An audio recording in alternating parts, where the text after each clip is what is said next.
الحمد لله نحمده ونستعينه ونستغفره ونؤمن به ونتوكل عليه ونعوذ بالله من شرور أنفسنا ومن سيئات أعمالنا من يهده الله فلا مضل له ومن يضلله فلا هادي له ونشهد أن لا إله إلا الله وحده لا شريك له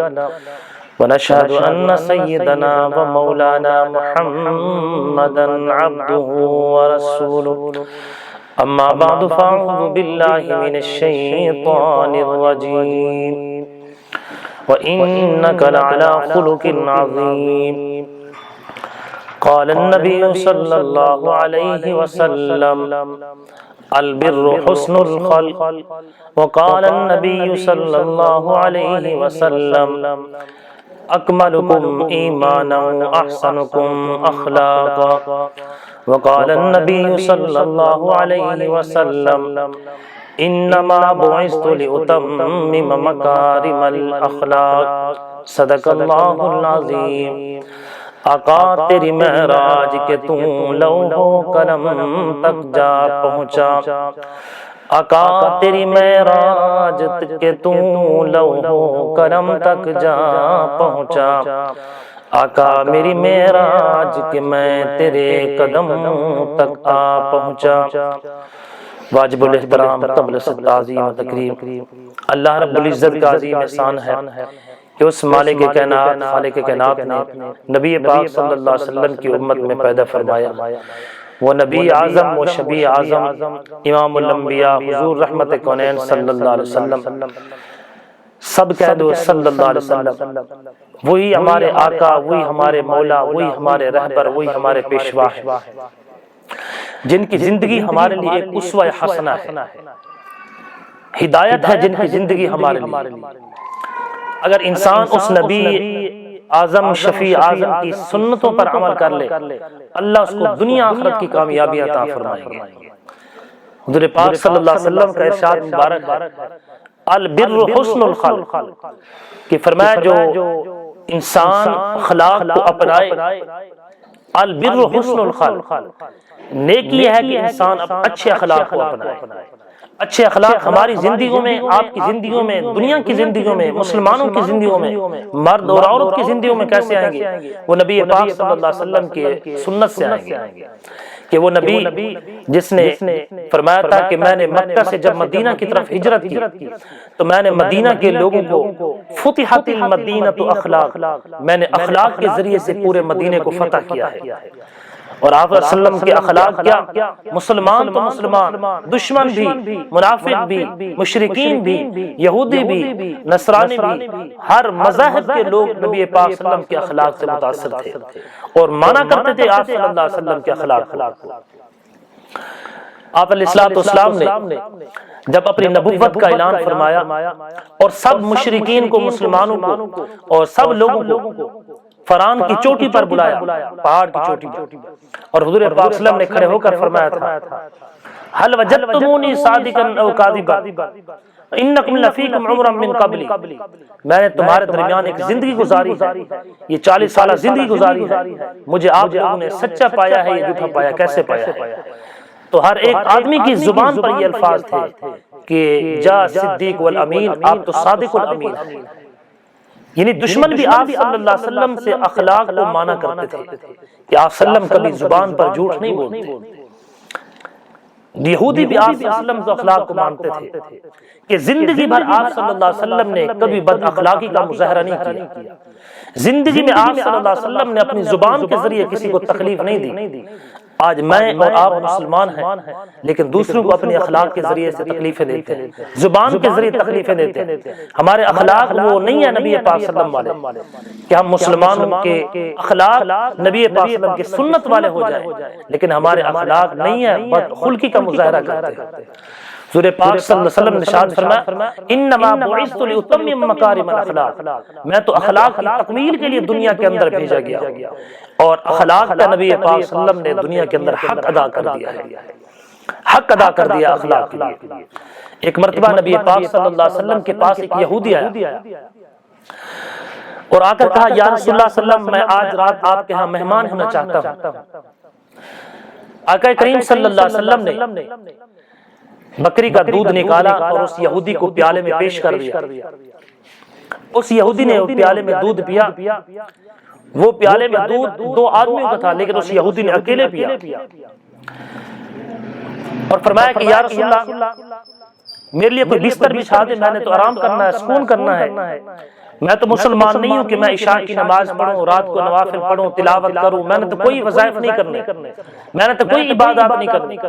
لہٰذا میرے لیے بستر بچھا دے، میں نے آرام کرنا ہے، میں تو مسافر ہوں، مہمان ہوں۔ رحمت کونین صلی اللہ علیہ وسلم نے بستر بچھا دیا اس یہودی کے لیے، وہ سو گیا اور صبح ہوتے ہی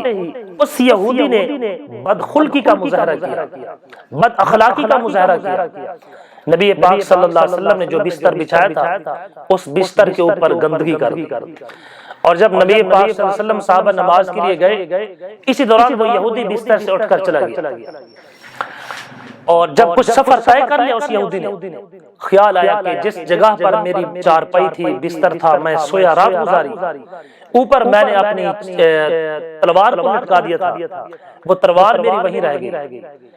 اگر لینے جاتا ہوں تو مسلمان تکلیفیں دیں گے، نبی پاک صلی اللہ علیہ وسلم بھی، صحابہ بھی،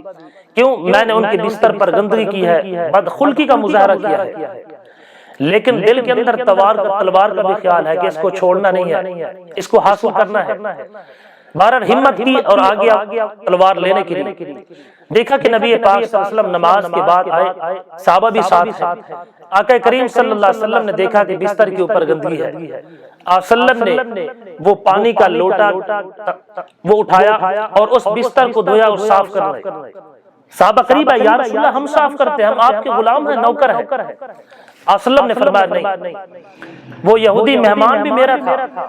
اور یہ میرا حق بنتا ہے کہ میں خود اس بستر کو صاف کروں کیونکہ میرا مہمان ہے۔ اتنے میں وہ یہودی بھی آ پہنچا، دیکھا صحابہ اکٹھے نبی پاک صلی اللہ علیہ وسلم بستر کو دھو رہے، معافی مانگنے لگا، معذرت کرنے لگا،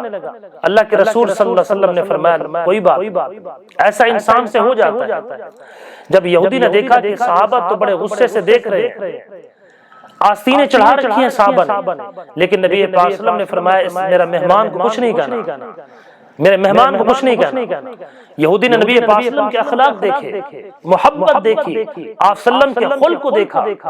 تو آگے ہاتھ بڑھایا، فرمایا یا رسول اللہ میں ہاتھ بڑھاتا ہوں، مجھے کلمہ پڑھا دیجیے۔ یہ وہ تھے نبی پاک صلی اللہ علیہ وسلم کے اخلاق، اور یہ اخلاق صحابہ کے اندر منتقل ہوئے،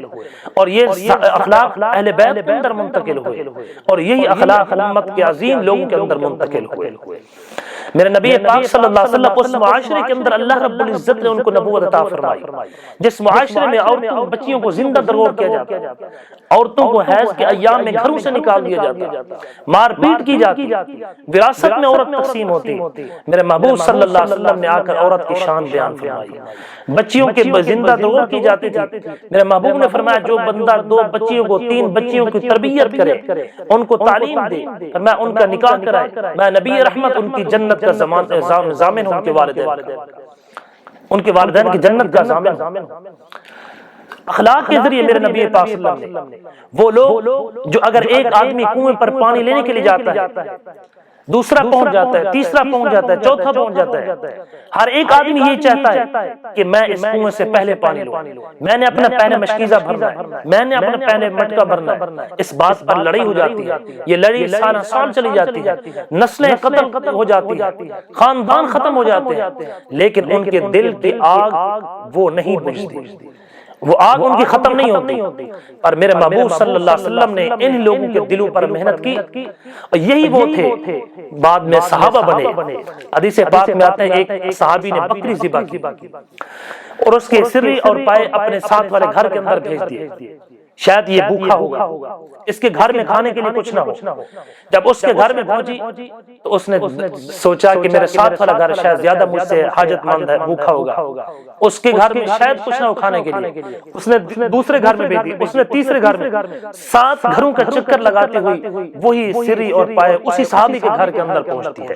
یہ وہ محبت اخلاق تھے جن کے دلوں پر میرے محبوب صلی اللہ علیہ وسلم نے محنت کی، اخلاق کے ذریعے سے ان لوگوں کو فتح کیا میرے محبوب صلی اللہ علیہ وسلم نے وہ جو دشمن تھے آپ صلی اللہ علیہ وسلم کی جان کے، آپ صلی اللہ علیہ وسلم پر جان نثار کرنے والے بن گئے۔ وہ جو میرے محبوب صلی اللہ علیہ وسلم کو دیکھتے تھے، تکلیفیں دیتے تھے، چہرے پر مارا کرتے تھے، آپ صلی اللہ علیہ وسلم کے لیے کانٹے بچھایا کرتے تھے، وہ میرے محبوب کے پیٹھ کے اوپر، پشت کے اوپر اوجھنے ڈالنے والے تھے، لیکن میرے محبوب نے ایسی محنت کی کہ وہ سارے اسلام کے اندر داخل ہوئے۔ میرے محبوب صلی اللہ علیہ وسلم نے جب مکہ فتح کیا، سب کے لیے عالم اعلان معافی کا اعلان کر دیا۔ تو آپ صلی اللہ علیہ وسلم کے اخلاق کو دیکھا تو وہ جو بچے کچے غیر مسلم تھے، مشرکین تھے، وہ بھی فتح مکہ کے موقع پر سارے اسلام کے اندر داخل ہو گئے۔ میرے محبوب صلی اللہ علیہ وسلم کے اخلاق کو دیکھا، میرے محبوب صلی اللہ علیہ وسلم کے اخلاق کا ایک پہلو وہ بھی ہے کہ وحشی بن حرب جس نے سیدنا امیر حمزہ رضی اللہ تعالیٰ عنہ کے جسم کے 12 ٹکڑے کیے، حتیٰ کہ ان کے دماغ کپڑی کے اندر شراب پی گئی، لیکن جب وہ معافی کی طلب سے اور معافی کی نیت سے میرے محبوب صلی اللہ علیہ وسلم کے پاس آتا ہے، آقا کریم صلی اللہ علیہ وسلم نے وسعت ظرفی کرتے ہوئے اپنے سینے سے اس کے لیے محبت کا پہلو بچھایا، اور آپ صلی اللہ علیہ وسلم نے ان کے لیے معافی کا اعلان کر دیا، فرمایا تم کلمہ پڑھ لو، میں محمد تمہیں معاف کرتا ہوں۔ یہ میرے محبوب صلی اللہ علیہ وسلم کے اخلاق تھے۔ تو میرے بھائیو، ہم اس نبی کے ماننے والے ہیں جو سراپا رحمت ہے، ہم اس نبی کے ماننے والے ہیں جس نے دشمنوں کو معاف کیا، ہم اس نبی کے ماننے والے ہیں جو پرائے اپنوں سے محبت کرنے والے تھے، جو چھوٹے بڑوں سے محبت کرنے والے تھے،